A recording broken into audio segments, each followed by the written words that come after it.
Hello. Thank you for joining us for Shining Light on Shadows, a candid conversation about mental health.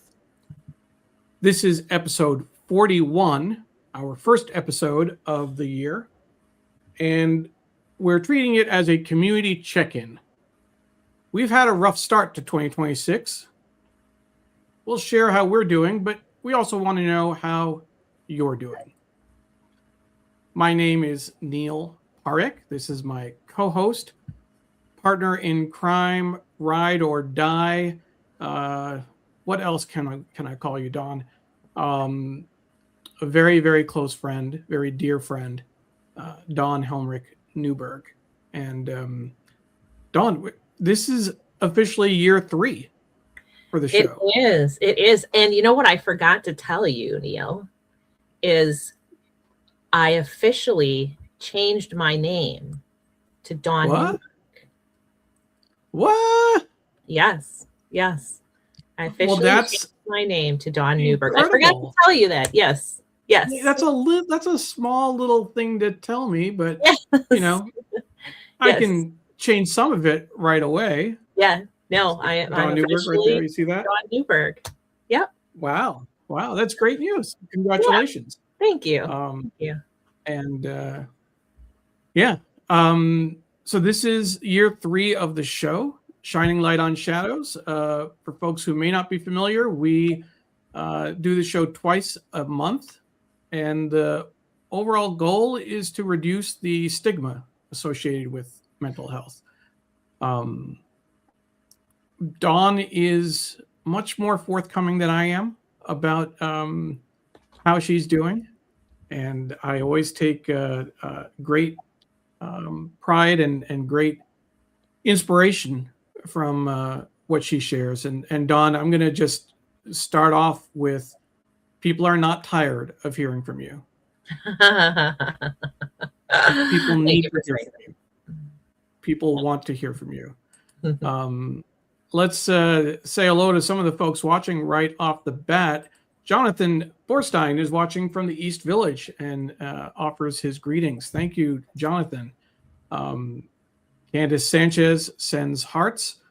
Candace, thank you so much. My mom, Sudha Parekh, is watching from Tampa, Florida. Hi, Mom. Eileen Taylor is saying hello from Philadelphia.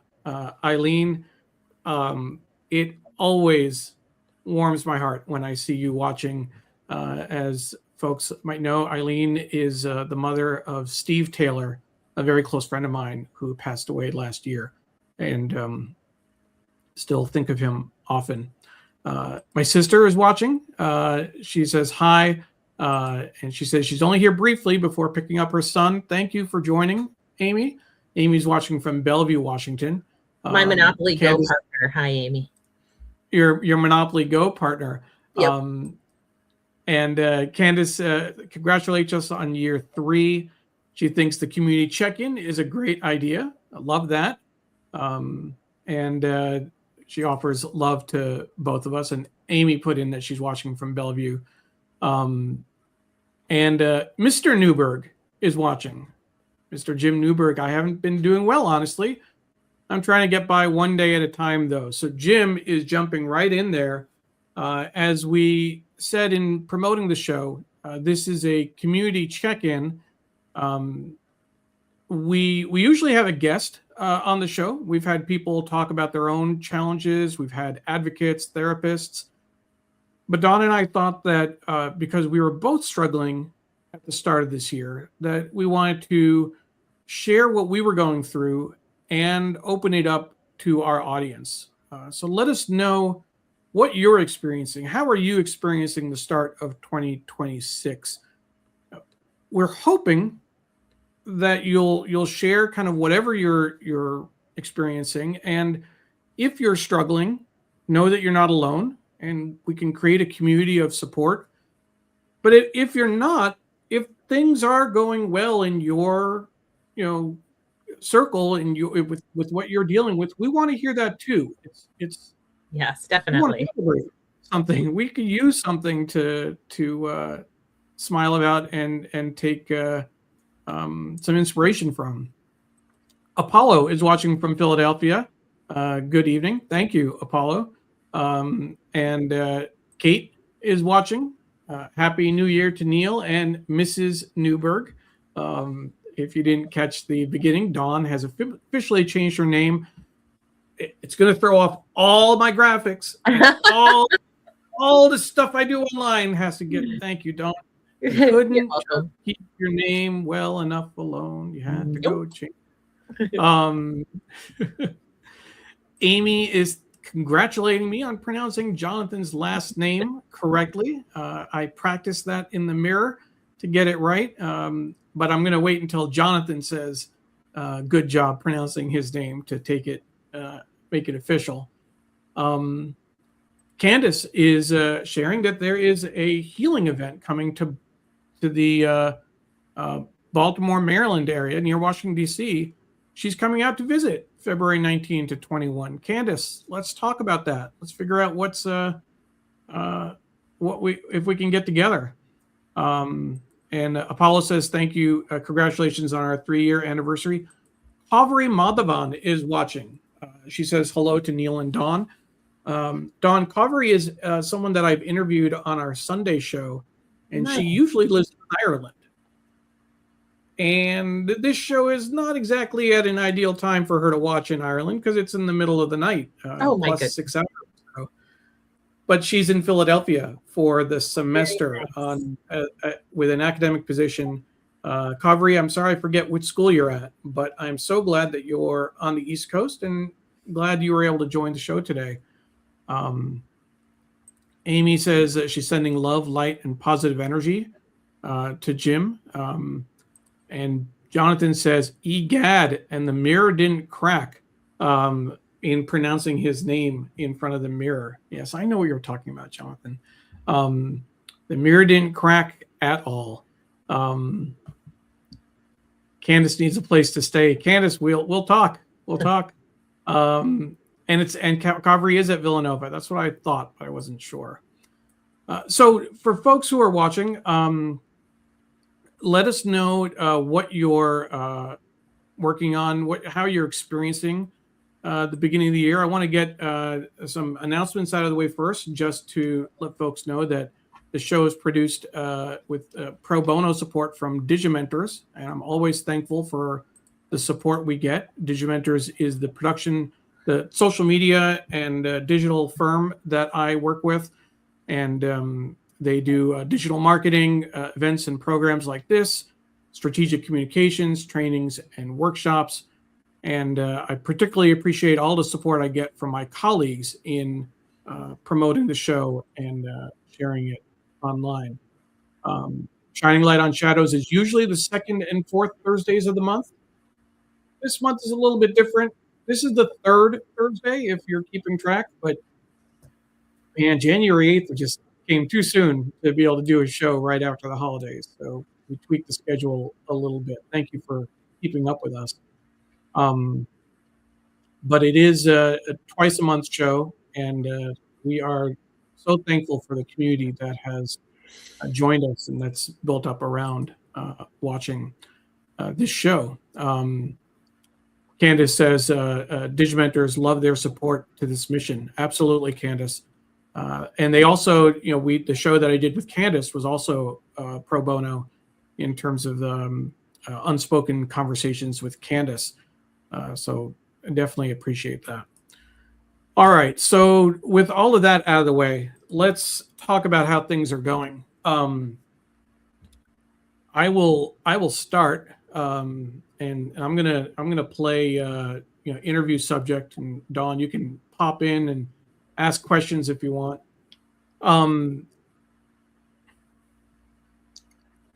It was hard for me to write on social media that I've been having a hard time. I don't do that. Dawn does, and that's how I was able to even say what I did. I went through the holidays, the last few days of the holidays. I took it off, and I just said, okay, after New Year's, we had a few days before we were going to get back. I'm like, all right, I'm going to give myself a break. The problem was that I never got going after that.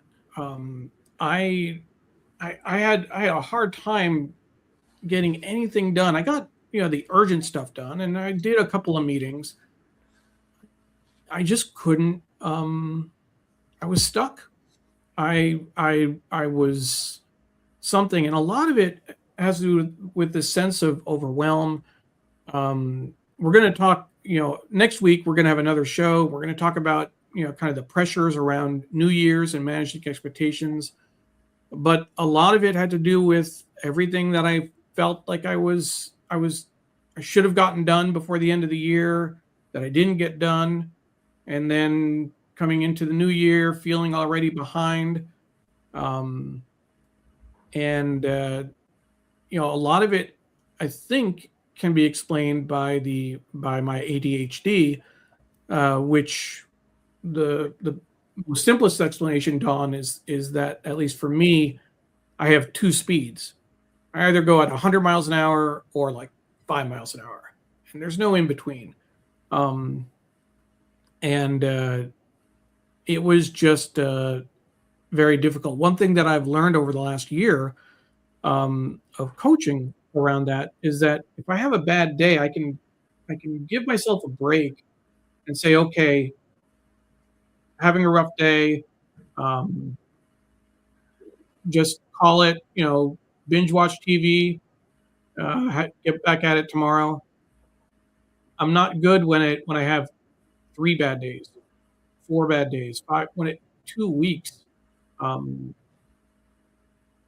That was just really hard for me, and I didn't see. I couldn't see my way out of it. Um, it was really overwhelming, and it was hard. I mentioned this in my posts. I've had some unpredictability with work. Long-time client, kind of put us in a little disarray, shifted their funding and their planning. Not certain what the future is with that. And that kind of led into a whole lot of things. All the expectations, everything that I was trying to do and not getting to, it just compounded and got worse. And I only am able to talk about this, Dawn, because of you, and because of the example you set on social media every day. I know that you think that it's too much. You make it possible for other people to at least be in touch with their feelings. And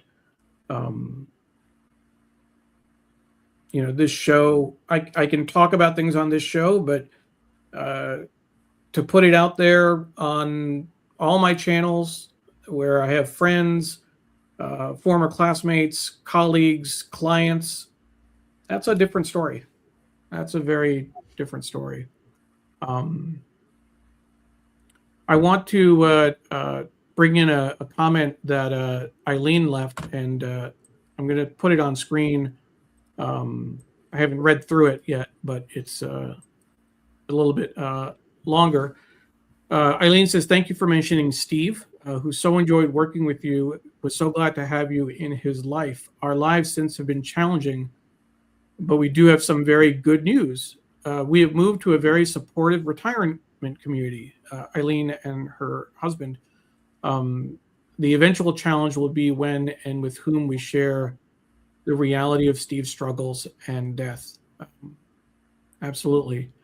I know, Eileen, this was your first Christmas without Steve, and the holidays are always tough, Thanksgiving and then Christmas. But I'm encouraged by the retirement community that you found. I think that's great news, and I think you'll find a way to talk about Steve when it's right, and with people who will understand and be supportive.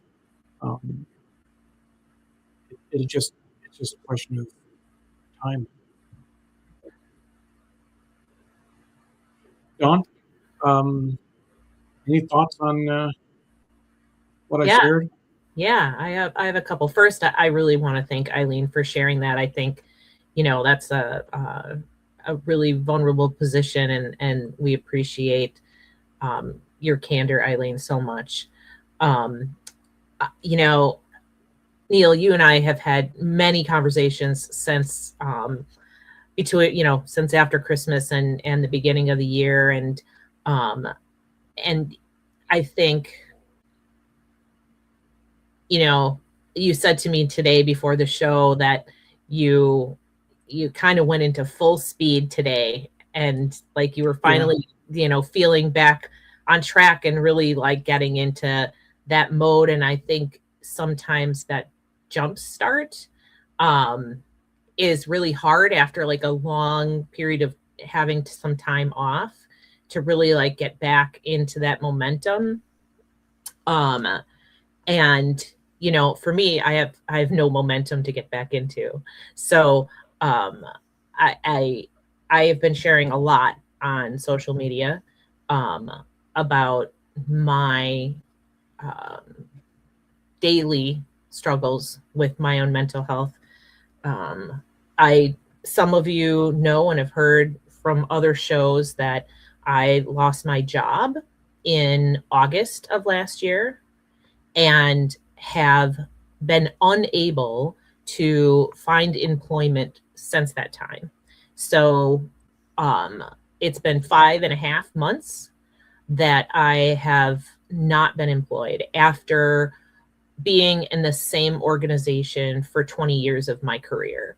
So I've really been struggling.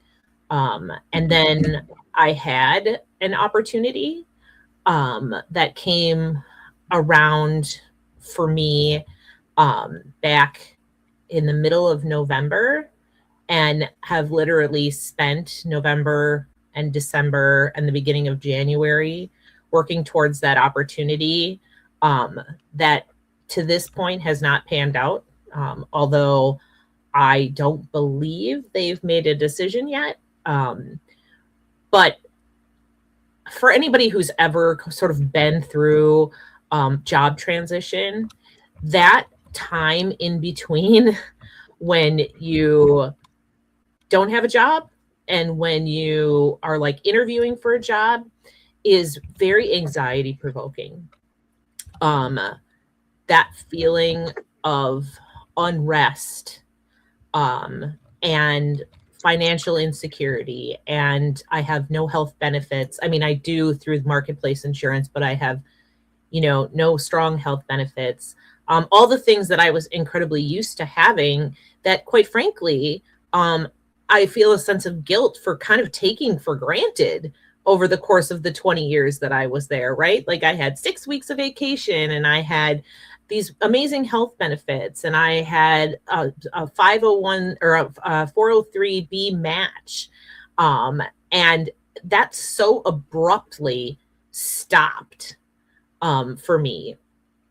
And that's been a real challenge. And I don't know if anybody else has ever felt this way, but it's a little embarrassing. It's a little embarrassing to lose your job, right? I lost my job because the requirements of the job became extremely technically oriented. It went from a community data position to a data scientist position. And I did everything that I could to get up to speed, but I'm not a data scientist. And because I'm not a data scientist, that position was no longer relevant for me. And so after 20 years, that was the end of that job. So anyway, I'm babbling on, but the point being that I was really hoping that the start of the year would bring a decision for that particular job, that I would feel excited about 2026, that I would feel like like I could handle it. And I don't feel like I can handle it. I don't. Ultimately, I know that I can, right? But that overwhelming feeling of how do I get up and take a shower and do something when I feel like I'm just filling time, scrolling, looking at jobs, applying for things that, are far beneath the salary level that I was making previously because I just know I need a job. So, anyway, that's kind of where I'm at. And I saw Jim put something in there about seasonal depression also. Yeah. It's dark a lot. It's dreary. It's too cold to go outside and take a walk. I have asthma, so I have like wind and cold induced asthma. So the minute I step outside, I can't breathe. It makes it very difficult to get out of bed and to function. And quite honestly, and I know Jim would say the same thing, we haven't really been doing that. It's hard. It's been, I mean, we haven't been, we've tried to stay in bed as much as we can under the covers in with the shades pulled. Like, both of us are kind of there at this moment, trying to swim out of the basement of that hole that we're in right now. There's a lot there, Dawn, to try and comment on. I think there, one thing is you talked about how you were hoping you would feel after the new year. A lot of that is around the expectations that we put on ourselves, and what that date represents, what the changeover means. One of the things that so this group that I'm in, I've mentioned before with my ADHD. There's group coaching. We meet 3 times a week for different things. And I mentioned this idea of being stuck last week. And someone actually said that we should think about how our bodies are wired, what our DNA is really set up to do. Winter is not the time for us to start fresh and new and have a spring in your step and kind of take the world by storm. Most animals slow down, even hibernate, and that it might be a question of our biorhythms being off kilter with what society expects. Spring is a different time of year. Summer is a different time of year for that. But somehow there's some magical thing about New Year's Day, and everything should be better once the ball drops. I know for me, I feel this way at various points, not just New Year's, but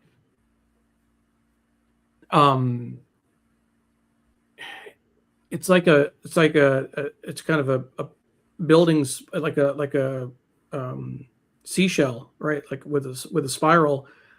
I feel that way at 5 o'clock in the afternoon as the day comes to a close. Did I get enough done today? At 10 o'clock, 11 o'clock, I start feeling, at what point do I shut down, or at what point do I give up on the day? I feel that way at the end of the week on Fridays. I feel that way Sunday evening. I don't go to an office anymore. I don't have stress. I mean, there have been jobs that I didn't want to go into the office, but I still have that Sunday evening blues. I didn't catch up over the weekend. Now I gotta, face all these things. I get that way at the end of the month with like the idea, like doing invoicing and billing, and I get things done that I had to get done. And then for me, like the year starts over. I'm still thinking of the academic year, in September, I feel like things should be fresh and new after summer vacation, after taking Labor Day, etc. Um, I think there's a big disconnect that we have. Um, there's a lot of comments that are coming in, Dawn, and it was everything I could do to not. I wasn't going to interrupt you. I'll tell you that much. But Jonathan shares what was depressing above and beyond my usual state was the headlines, which were worse than expected. Absolutely, I made reference to the shooting in Minnesota, the ICE shooting. We all saw the video of. There is just earlier this week, a synagogue in Jackson, Mississippi, was burned. Was burned down. Venezuela, of course. I know, a community in Canada that is dealing with swastikas on synagogues and hateful graffiti. There is a lot going on. It's not just what it'd be hard enough with what we're dealing with personally. Then you put the other stuff on top of it. And I think too, Neil, that we talked about this before the show, that $2 billion that cut for mental health and substance abuse money, and then reinstated this morning. But I know, like, I was personally affected by that because I had a consulting contract that was postponed yesterday because of the federal cut. Wow. Has not been reinstated yet, but I assume will be, but think of the strife that announcement put on. So, like, I think it was 2,700 nonprofits that were affected. Their grants were going to be taken away. And that it may have been less than 24 hours, but all those people that were relying on that federal money, that thought that they weren't going to get it, that had to make these immediate decisions. And I was one of the consultants that was, affected, not to mention all of the people who are suffering from mental health and mental illness and substance abuse that would not be getting that funding. Yeah, no, absolutely. And I think one of the things that my colleague Sri Srinivasan has said multiple times is that the cruelty is the point. I mean, there's no other explanation for cutting $2 billion in mental health funding. There's no other explanation for that. Apollo is hoping that you're employed swiftly, Dawn. Me too. Thank you, Apollo. We are all hoping that. And Kaveri says that it's so hard is right. I think when I was talking about my being stuck, momentum is very hard to muster. I'm trying to get stuck back into my new book in progress and manuscript after 6 weeks of having an enjoyable break over Christmas. It's slow, very hard to get back to the groove, but I'm being kind to myself by lowering my own expectations. And I think that is key. Dawn, having published a book 2 years ago, a year and a half ago now, right? In the fall, knows all about the challenges of writing a book and having to stop and start, and coming almost close to finishing on the anniversary of the trauma that the book is built around, and then saying, nope, I'm not ready, and taking another year to do it. So that is a very real thing, Kari, and I think writers in particular have to deal with that. Let's see here. Amy says she understands you and you on so many levels, Dawn. I think when you were talking about just staying in. And my mom also says, I hope you get a good job. I know it's difficult. I hope 2026 can bring a good future for you. Stefan says one of the things that he did a while ago was and made a huge difference in his life, and state of mind is separating my sense of worth from work. I now always remind myself that I am so much more as a human being than my work.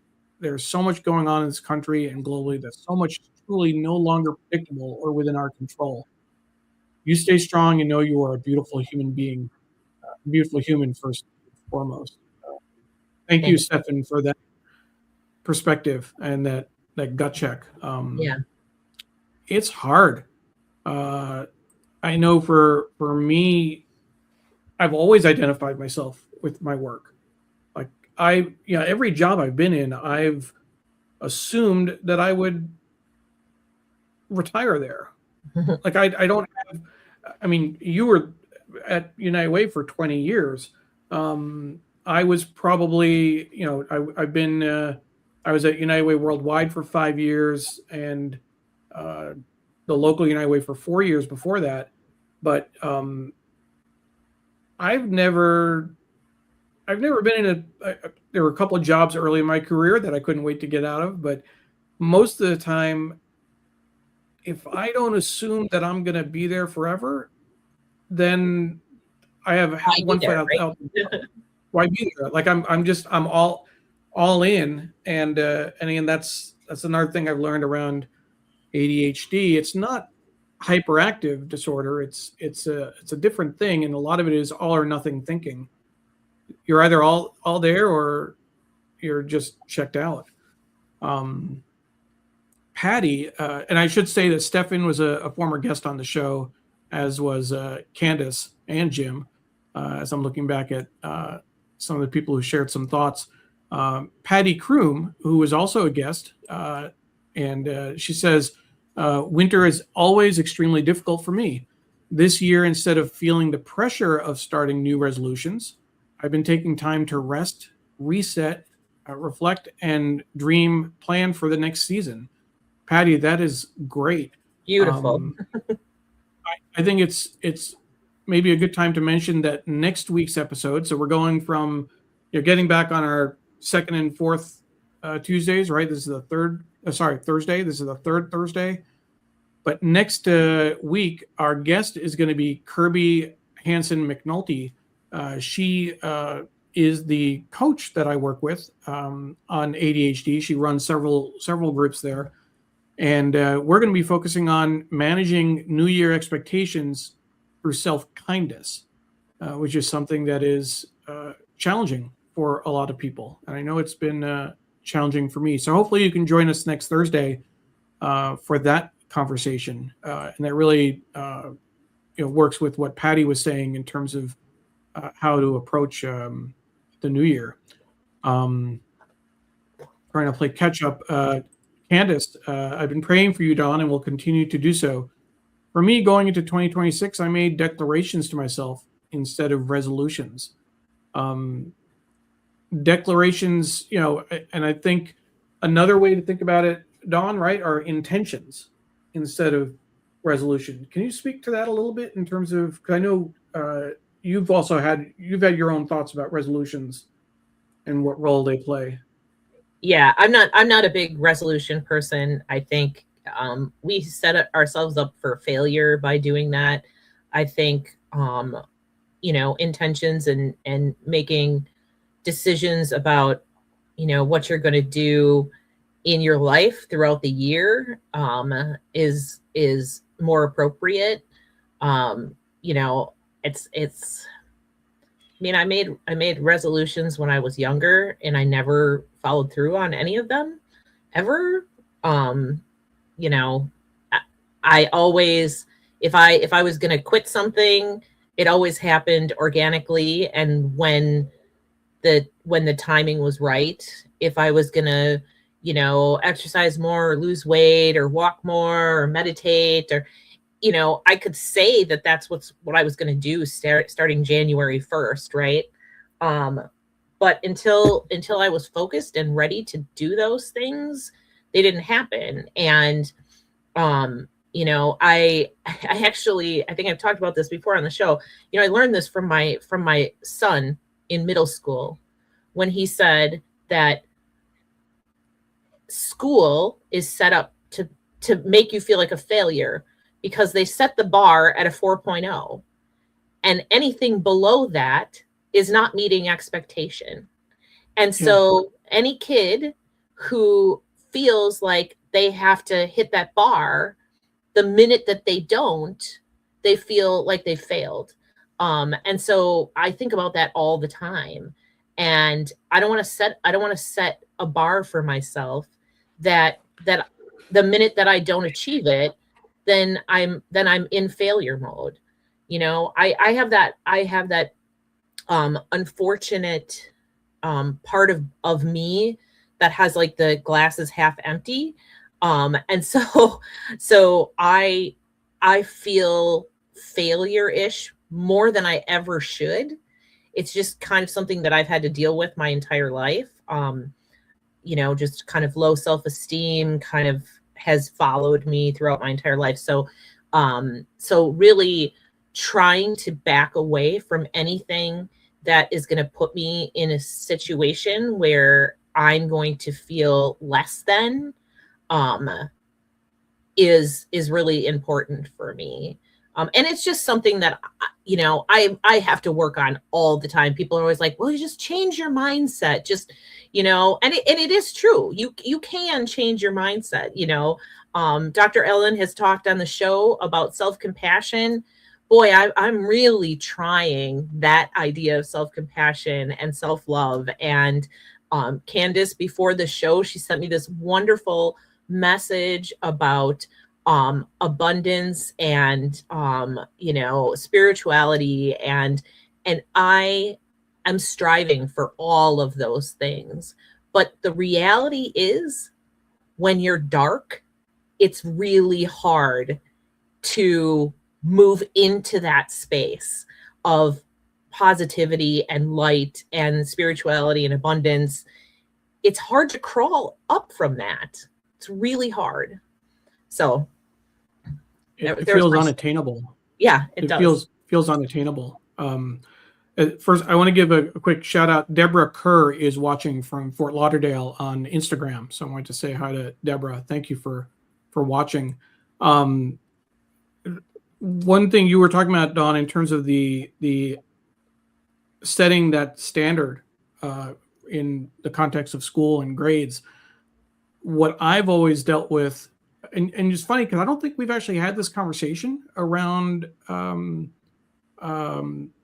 expectation setting and feeling like a failure in detail. For me, it plays out a little differently.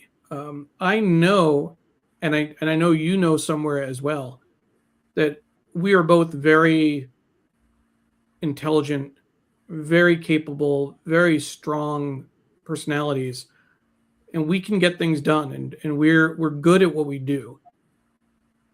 The problem for me is that I can have success, but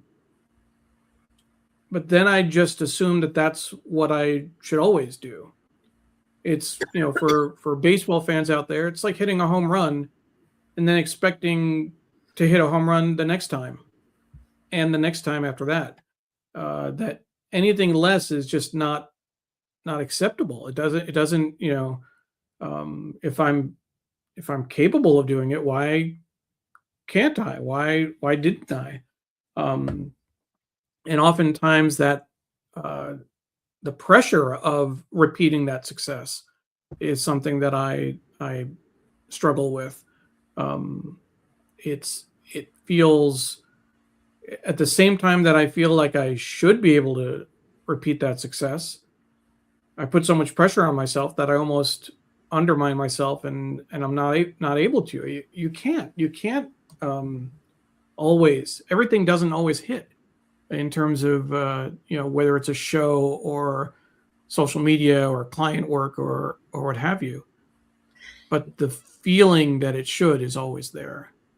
Yeah, I equate it to Yeah, I equate it to when I teach like college courses and I do evaluations, and I can get 30 spectacular evaluations, and one person can call me out on one session where I said something or did something that either made them upset or offended them, or they didn't think I should have said or done. And that is the only thing that I hyper focus on. And I think I blew the course. I blew the course, you know? And I have to like oftentimes remind myself that life is a roller coaster ride. And, you know, you do spectacular things and you do crappy things, but most of the time you're just kind of like coasting along. And the coasting along part is really the part that keeps you sane, right?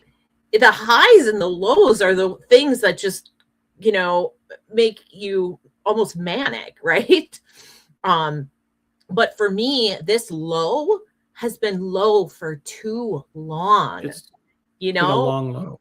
it's and been a a deep low. really long, deep low. And I want the high to come back, you know, and then the coast, you know. So Sure. Apollo says that he's starting the year stocking with a shocking of a new perspective that has made him feel much better. I got intrepid, got out of town. That's great, Apollo. Amy, my sister, is reflecting on the news. She's been devastated by what she's heard recently. And my mom is glad that I'm getting the help that I need. This is, you know, and I shared when we talked about ADHD.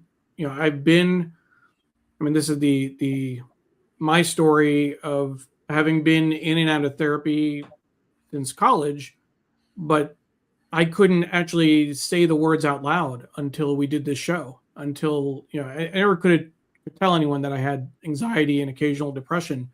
And then it was last year that I realized, or I learned that I had ADHD, and it kind of reframed everything for me. So the coaching that I've been getting has been really helpful. It's made a huge difference.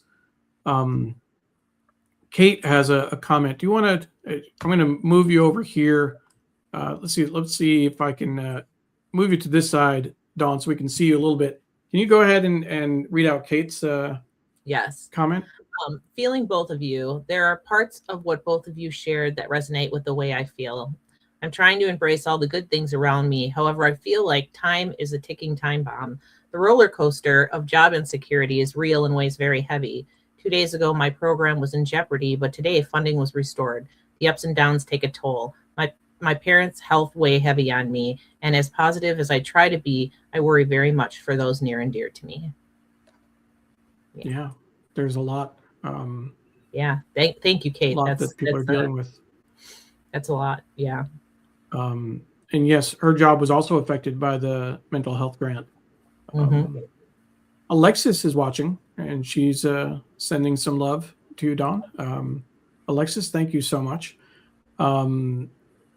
My mom is sharing that the political situation is also tragic and painful. That we go through anxiety, anger, and insecurity. Every day brings something new, some sad news. It's very difficult to deal with. And, you know, having to hear about ICE agents shooting people. And Minneapolis is going through an incredible time. I know a close friend of mine, Walter Grayson, lives there, and it's been just horrible. And who knows which city is going to be next with that kind of thing. Candace says that intention setting, yes, declarations. I declare I will be intentional with my time and who I spend my time with. Eva is saying, I never followed through on resolutions either, so stop making them years ago. Eva, thank you for watching and commenting. Dawn, do you know I do. or, I do. yeah? I do. Even I met probably 16 or 17 years ago when she produced a play about my trauma. There's a play about it. I didn't know Yes. that. Yes, she produced a play with her after school youth um, people, and Wow. yeah, they performed at the Carilla Theater in Chicago. So Wow. yeah, it was That's pretty interesting. amazing. Yep, and we've been very Um, good friends ever since. I just went to her wedding over this. So Jim and I went to her wedding over the summer. So that's great. Well, yeah, thank you for commenting and watching, Eva. I don't know if you've watched earlier episodes and this is the first time you're commenting or first time I'm remembering you're commenting, but hopefully you'll come back in the future. Stefan has a comment. I definitely no longer think long term with any work anymore. That's interesting. I'm always focused on what I can simply do to make my life happier and better. Mm. Companies and organizations are in a constant state of flux, and if I let myself ride on their roller coaster, I'd be back to square one like the old days where I took so much personally. Mm. I get depressed too, quite a bit, but I battle it with and realize my medicine and therapy is nature and creativity. But I do still pull the sheets over my head. I'm assuming is what he's talking about. Yeah, Um, yeah, it's definitely hard to accept that you can only control so much, yeah, and it's hard not to take things personally when yeah, sure. things change. Um, Apollo says, "May we feel better. May you feel better, Neil." Over here, I'm starting the year. He shared this. I'm very grateful for the chance to do it and tried it, and left me feeling light and very thankful. Nice. Um, Jim says, um, "So I usually keep my thoughts and feelings on the inside. I'm really not doing great, and mentioning it doesn't make me feel any better. I didn't even realize how bad I was doing until this show." Okay, that's not what we're hoping to do. Donna, hopefully you'll talk to him afterward. Consciously anyway. I'm always the one who checks in on my friends when I haven't heard from them in a while to make sure they're okay. Sometimes I just wish someone would check in with me. Barty said too much. Um, Don, you'll check in on him, I assume. Yes. Um, No, but I Jim, mean, I think that's really fair though. Like oh yeah, I think there are, I think we forget to check on our people. Like we get so wrapped up in our own situations and things that are happening in our own lives, and we forget to. I mean, I can't even tell you how many times I wish somebody that I worked with for 20 years would just reach out to me and ask me how I'm doing, right? Like yeah, 20 years of yeah, being in these relationships, and so I hear him and I feel him. Sometimes when you're a really big giver and you're making sure that everybody else is okay, you just want somebody to check in with you and ask you if you're doing okay. And so I do feel that. And that was very I, brave of Jim because he doesn't share very much at all. So no, I know. Although he was actually a guest on this he show, was. He but was. Jim, I do want to. One thing you said actually resonated with me. Um, that I'm really not doing great, and mentioning it doesn't make me feel any better. Um, so in setting up this show, the process I go through, doing the graphics and writing up a description of the show and then posting it on social media, I wrote that up. I think it was like Monday or Tuesday morning, actually. And I was still in the middle of my being really stuck. Um, and I too felt worse after writing it out, after reflecting on it, after putting words into what I was feeling. It there is something about um, when you're feeling down, when you're feeling stuck, the act of pulling a blanket over your head is just a make it all go away. And I don't want to think about anything. I don't want to do anything. Um, and writing out how I was feeling actually didn't help. I totally understand that and totally agree with that. Um, it's a very strange process. I have to hope that talking about it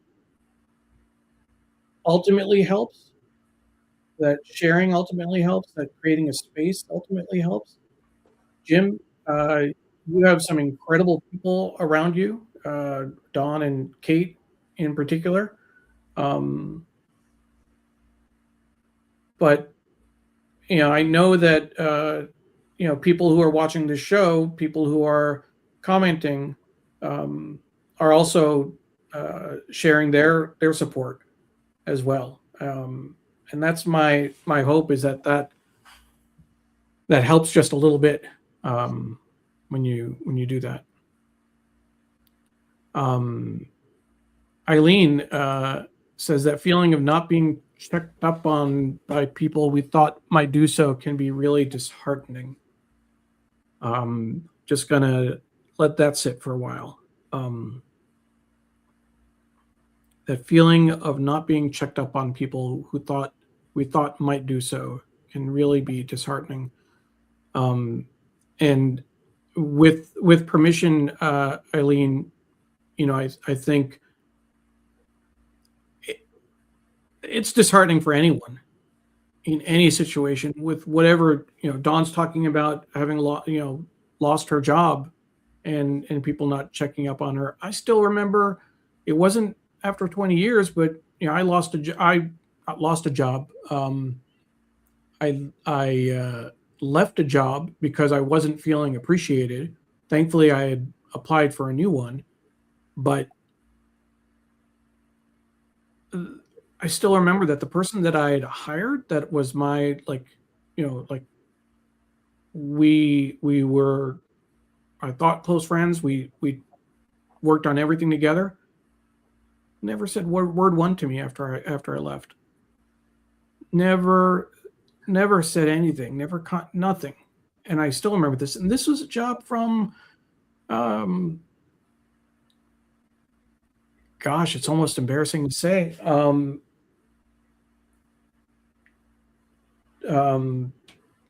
15 years ago. And I remember like it was. Yeah. I had a person that actually I called my work wife that I have not heard a single word from the day that I walked out of that place. Not a word. Yeah.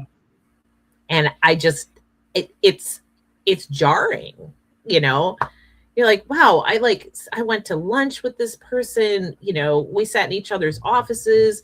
She knew everything about my life. And then just like that was over. So I guess the point is that it is very disheartening. And I guess the other point is if you haven't checked in on your people, do so. Check in on your people. And for Eileen, if the context that you're sharing it about is in reference to having lost a son, I can't imagine what that's like.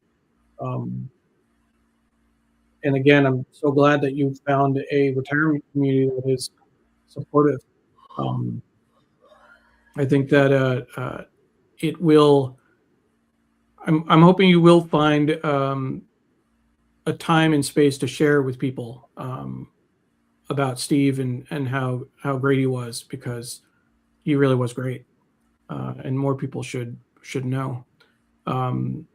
Kate says to Jim, I hear you. Yes, just once I would like to be checked in on. This is real and goes a long way, but a genuine check-in, one like you really care. Yeah. If nothing else, if we're taking away from this show,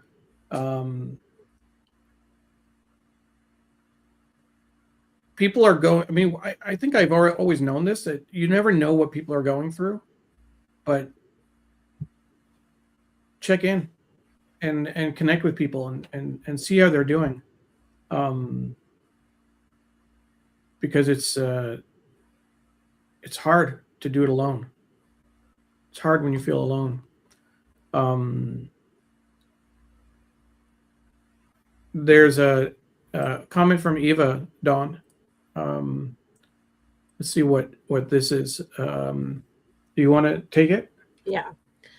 Something my mom said to me recently, I'd asked her how she dealt with the assassination of JFK and Martin Luther King Jr., and she told me it's important to remember that things are different these days because of the change in community being so much online these days.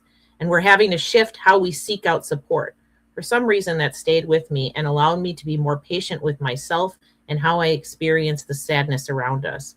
And Dawn, I remember losing what I thought, and then she just trailed off, and I'm not sure. Yeah. So Facebook probably cut off the comment.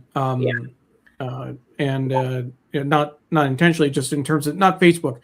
The comments in Facebook, but in bringing into StreamYard, it was cut off. The rest of the comment is much longer. And Dawn, I remember losing what I thought was my dream job of working in public television, and can't imagine how it would be to lose a job after 20 years. Back then, I spent months applying to hundreds of jobs and just kept getting rejection after rejection. It's such a discouraging place to be in, but something I remember was that I started pursuing jobs outside my career. I drove for Uber. I walked dogs. I applied for the police academy. It was so different, but for some reason also freeing to go outside of what I thought I was supposed to do.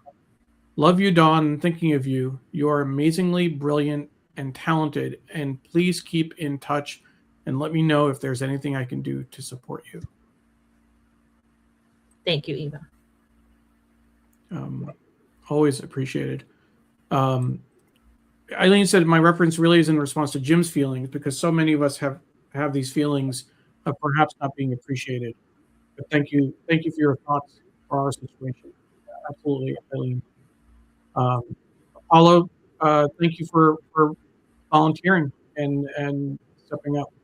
I think we need to, particularly in these times, with everything going on in the world, we need those networks of support. We need it's like in inclement weather, Dawn, like check in on your neighbors, check in on, they say check in on seniors to make sure they're okay. In this case, it's check in on everyone. I mean, everybody has something that they are probably dealing with, and we just don't know what it is. Stefan says, amen to Dawn. Keeping in touch with others is so key. I'm always reaching out to those closest to me, and I will be doing more with those that I've not done so with recently. In the past, I always used to say, why doesn't that person call me? Not anymore. Not so anymore. I call if I want to call, and I can't control why others don't. Maybe they're busy. Maybe they're just caught up with life. Maybe they're just not that type. What I do is keep those closest to me close. Life is short, so pick up the damn phone is what I'm guessing he's saying. Let's see if there's anything after. Yes, pick up the damn phone, people, and that goes both ways. Neil, expect a call from me. Big hugs. Thank you, Stefan. I'm having when you see me looking off camera, and I hate looking off camera, Dawn.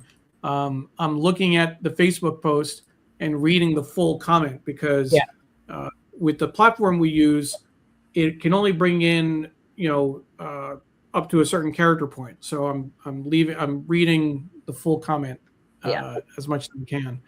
Kaveri says, thank you, Dawn and Neil, for giving me so much to think about. Thank you, Kaveri. Appreciate it. And Jonathan says, or you can do as he and Stefan does. They text each other, which is good. I take that more over a phone call. Yeah. Sometimes it's helpful. It's just, but it's interesting in terms of kind of where our culture is going and kind of generations. Younger generations are can't imagine the idea of calling first, right? I'm not a without phone checking. person. You're not a phone person. I'm not a phone person. I don't like Yeah. to talk on the phone. Neither is Jim. But like Candace has mastered the art of voice to text. So she will voice to text you, which is awesome because it takes all the pressure away from having to respond immediately or have that back and forth conversation. I'm much more of a texter than I am a phone person. Yeah. But I actually Yeah. do owe somebody a phone call, so I'm gonna have to make sure that I do that. Somebody who asked Do me to call them. So. do you differentiate between texting, like phone texting versus Facebook Messenger? You and I actually are mostly on Facebook Messenger, and even more than email. Yeah, Candace is more of a texter. yeah, I have no preference as long as it's written in a texting format. I do a lot of Snapchat because my kids are Snapchatters. So, but you know, however you text me is fine. I'll take it in any form. Stefan is apologizing. No need to apologize for the long comments, Stefan. But this is a great show and discussion. You guys are fabulous. Thank you, Stefan. I did notice that, Dawn, we've had several comments that were very long. They're very, detailed, which I think is a good thing. That's what we were hoping for. Yeah. Jonathan says, a text works. Sometimes I forget to put in my hearing aids. Kate says, so grateful I have a friend that I text with every day. Love you, Dawn. And Candace is saying, yeah, I love sending my audio Facebook messages. Listen when you can. I want to breathe life into you, to lift you up. Stefan is getting better with voice to text, makes life so much easier. But also, it does cause a ton of run-on sentences.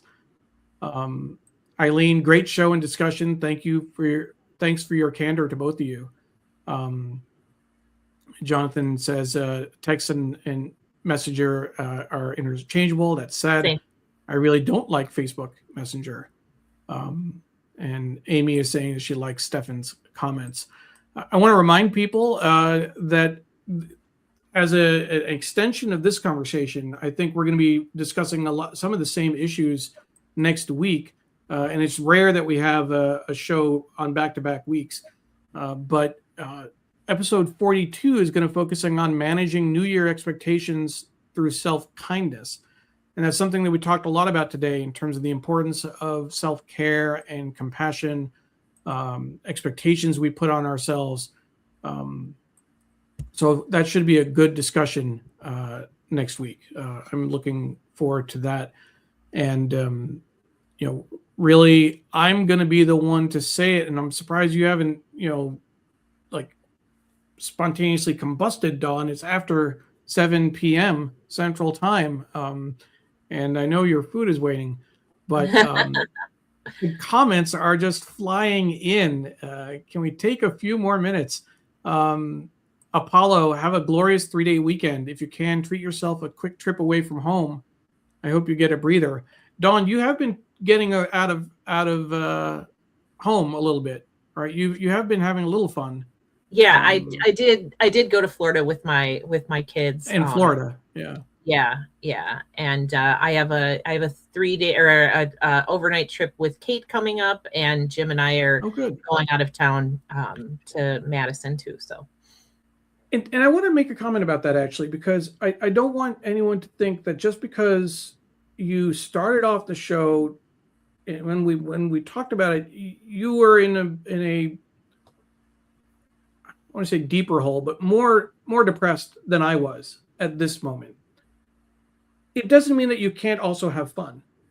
No. It doesn't mean you can't go out or see a movie or do whatever. It doesn't negate your feelings. No. And it doesn't mean that, wait, I said I was depressed, but now I'm having fun. Is that like those two things can coexist? Two things can be true at the same time, for sure. Yeah. Amy says that's a great topic for the next episode. Patty says, thank you for the honest, candid discussion. Thank you for all that both of you do to shed light on so many issues. Dawn, hoping you find a fulfilling job opportunity soon. Thank you. Kavri is definitely going to be tuning into next week. So we got one person watching at least, hopefully a few more. And there are a lot of comments I'm trying to see. Mom, I see you said I missed a response. I'm not sure which one I missed. There are a lot of comments in here, but I'm doing my best. I'm trying to see if there's something in particular that I can find. They just kind of flew in, which is a good thing. I think it was she said that she hopes you get a good job in 2026. Let's see where. Yeah, there's a lot of. This is the most interactive interaction we've gotten, I think, for one of our shows. Yeah. We should probably do this more often. Yeah. Well, I'm very appreciative for people listening to my to what I had to say, and people listening to what you had to say, and chiming in. And I think this was a really good way to start our new third season of Shining Light on Shadows.